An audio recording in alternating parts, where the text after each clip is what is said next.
धूप से भरे रामगढ़ गांव में, जहां खेत दूर तक फैले हुए थे और पक्षी चहचहा रहे थे, हरीश एक मेहनती किसान था जो सुबह से शाम तक अपने खेतों में काम करता था। उसकी मेहनत उसके चेहरे पर साफ झलकती थी। जिसका परिवार प्यारा था और उसके पास गुजारे के लिए काफी कुछ था। एक पत्नी जो हमेशा उसका साथ देती थी और बच्चे जो उसके जीवन में खुशियां भरते थे। फिर भी वह कभी खुश नहीं था। उसके मन में हमेशा एक खालीपन था, एक असंतोष की भावना जो उसे घेरे रहती थी। वह लगातार अपनी जिंदगी की तुलना दूसरों से करता था। हमेशा यह सोचता रहता था कि उसके पास क्या नहीं है। अपने पड़ोसी के बड़े खेत से, जो हमेशा हरे भरे और लहलहाते हुए दिखते थे, उसे लगता था कि उसकी अपनी फसलें कभी भी उतनी अच्छी नहीं होती हैं। व्यापारी के ईंट के घर से, जो गांव में सबसे आलीशान था, उसे लगता था कि उसका अपना घर बहुत छोटा और साधारण है। अच्छे कपड़ों में बच्चों की हंसी से उसे लगता था कि उसके अपने बच्चे कभी भी उतने खुश और समृद्ध नहीं हो सकते। हरीश की पत्नी उसे शुक्रगुजार रहने के लिए याद दिलाती थी। उसे बताती थी कि उनके पास जो कुछ है वह बहुत से लोगों के लिए एक सपना है, लेकिन वह मुश्किल से सुनता था। ईर्ष्या और असंतोष में खोया रहता था। उसकी पत्नी की बातें उसके एक कान से सुनकर दूसरे से निकल जाती थी। उसके दिन कड़ी मेहनत करते हुए बीतते थे, लेकिन उसकी मेहनत में भी उसे कोई संतोष नहीं मिलता था। लेकिन उसका दिल भारी था, हमेशा और ज्यादा की चाहत में। वह हमेशा सोचता रहता था कि उसे और क्या चाहिए और क्या पाना है।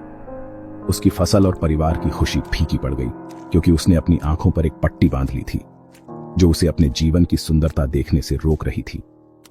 उस चीज की बेचैन इच्छा ने ले ली जो उसके पास नहीं थी। यह इच्छा उसके मन में एक कांटे की तरह चुभती रहती थी।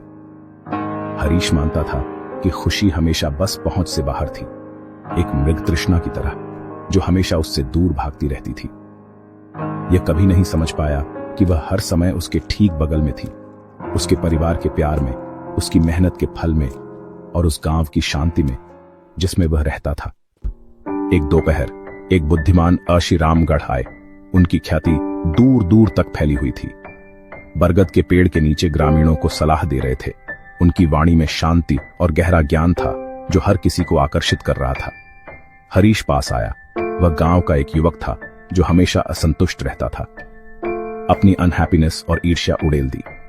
उसने अर्षि से अपनी समस्याओं और जीवन में आने वाली कठिनाइयों के बारे में बताया। अर्षि ने सुना। बिना किसी रुकावट के उन्होंने हरीश की बातों को ध्यान से सुना। फिर हरीश को एक काम दिया, एक ऐसा काम जो उसकी सोच को बदल सकता था। कल बाजार जाओ, तुम्हें वहां एक विशेष कार्य करना है। मुझे सबसे बड़ा यानी सबसे विशाल तरबूज चाहिए। सबसे मीठा तरबूज लाओ, ऐसा तरबूज जो स्वाद में अद्वितीय हो, जो तुम्हें मिल सके। ऋषि ने यह कहकर हरीश को चुनौती दी, लेकिन ऋषि ने आगे कहा, अपनी बात को और स्पष्ट करते हुए, बाजार में शुरू से अंत तक तुम्हें बिना किसी हिचकिचाहट के चलना होगा। बिना पीछे मुड़े चलो, यानी तुम्हें अपने निर्णय पर अड़िग रहना होगा और तुम केवल एक तरबूज चुन सकते हो। यह तुम्हारी परीक्षा है। एक बार चुनने के बाद, यानी जब तुमने अपना निर्णय ले लिया, तुम अपना मन नहीं बदल सकते। ऋषि ने अपनी बात समाप्त की। हरीश मान गया। उसने ऋषि की चुनौती स्वीकार कर ली।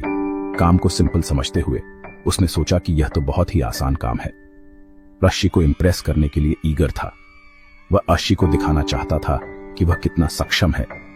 उस रात उसने परफेक्ट तरबूज खोजने की कल्पना की। वह सोचता रहा कि उसे कैसा तरबूज मिलेगा। ऋषि के नियमों में छिपे लेसन को मिस कर दिया। वह इस चुनौती के पीछे के गहरे अर्थ को नहीं समझ पाया। उसने इसे स्किल का टेस्ट समझा, एक ऐसी परीक्षा जिसमें उसे अपनी कुशलता दिखानी थी, न कि संतोष का लेसन। उसे यह नहीं पता था कि यह चुनौती उसे संतोष का पाठ सिखाने वाली है। सुबह सुबह हरीश हलचल वाले बाजार में घुस गया। परफेक्ट तरबूज खोजने के लिए डिटरमिन्ड था। वह एक के बाद एक स्टॉल से गुजरा। हर एक में टेम्पटिंग तरबूज थे, लेकिन हमेशा हेजिटेंट रहता था। श्योर था कि आगे एक बेहतर होगा। परफेक्ट चॉइस बनाने का प्रेशर हर कदम के साथ बढ़ता गया। जैसे जैसे वह आगे बढ़ा, तरबूज छोटे और कम अपीलिंग होते गए। रिग्रेट अंदर आ गया। उसे एहसास हुआ कि उसने सबसे अच्छे वाले पीछे छोड़ दिए थे, लेकिन नियमों ने पीछे मुड़ने से मना किया था। अंत तक केवल कुछ छोटे अनइम्प्रेसिव तरबूज बचे थे। हरीश ने रिलक्टेंट होकर बचे हुए में से सबसे अच्छा चुना। उसका दिल निराशा से भारी था। हरीश ऋषि के पास लौटा, अशेम्ड होकर, और छोटा तरबूज उनके सामने रख दिया। मैं फेल हो गया, हरीश ने माना। मैं हमेशा कुछ बेहतर का इंतजार करता रहा और अच्छे वाले मिस्ड कर दिए। ऋषि प्यार से मुस्कुराए। चलो टेस्ट करते हैं जो तुम लाए हो। तरबूज ब्लैंड था, हरीश के मूड से मेल खाता था। ऋषि ने पूछा, क्या तुम अपनी सर्च के दौरान खुश थे? हरीश ने सिर हिलाया। नहीं, मैं एंग्शियस था, हमेशा और की उम्मीद में। ऋषि ने सिर हिलाया। तुमने बेस्ट की सर्च को गुड की खुशी चुराने दिया। अर्शी ने समझाया, जिंदगी बाजार जैसी है। यह एक ऐसा स्थान है जहां अनगिनत अवसर और अनुभव मौजूद हैं। हर कोने में कुछ नया और रोमांचक मिलने की संभावना है। आशीर्वाद तुम्हारे रास्ते में आते हैं, जैसे राह चलते किसी अनजान राह पर फूल बिखरे हों। हर कदम एक नई संभावना, एक नया अवसर लेकर आता है। लेकिन अगर तुम हमेशा और की तलाश में रहते हो, तुम्हारी आंखें हमेशा उस चीज पर टिकी रहती हैं जो तुम्हारे पास नहीं है, तो तुम उसे मिस कर देते हो जो तुम्हारे ठीक सामने है। तुम उन छोटी छोटी खुशियों को अनदेखा कर देते हो जो हर पल तुम्हारे जीवन में मौजूद हैं। तुमने कई अच्छे तरबूज पास कर दिए क्योंकि तुम हमेशा सबसे बड़े और सबसे मीठे की तलाश में थे, जैसे तुम अपनी खुद की जिंदगी में आशीर्वादों को ओवरलुक्ड कर देते हो। तुम उन अनमोल पलों को अनदेखा कर देते हो जो तुम्हें खुशी और संतोष दे सकते थे। हरीश को एहसास हुआ कि वह कितने अवसर खो चुका है, कि उसकी लगातार तुलनाओं ने उसे अपनी खुद की खुशी के प्रति अंधा कर दिया था। वह हमेशा दूसरों के पास जो था उस पर ध्यान केंद्रित करता था, बजाय इसके कि उसके पास क्या है।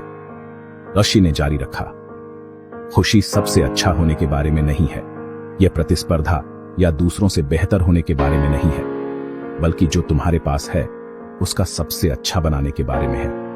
यह तुम्हारे जीवन में मौजूद छोटी छोटी चीजों में खुशी ढूंढने के बारे में है। हरीश आखिरकार समझा कि खुशी बाहर नहीं बल्कि अंदर से आती है। उसकी ईर्ष्या और की एंडलेस सर्च ने उसे खाली छोड़ दिया था, क्योंकि उसने कभी भी जो उसके पास था उसकी सराहना नहीं की। उसने देखा कि ग्रैटिट्यूड न कि कंपैरिजन, दूसरों से तुलना करने के बजाय जो तुम्हारे पास है उसके लिए आभारी होना संतोष की कुंजी थी। यह शांति और खुशी का मार्ग है।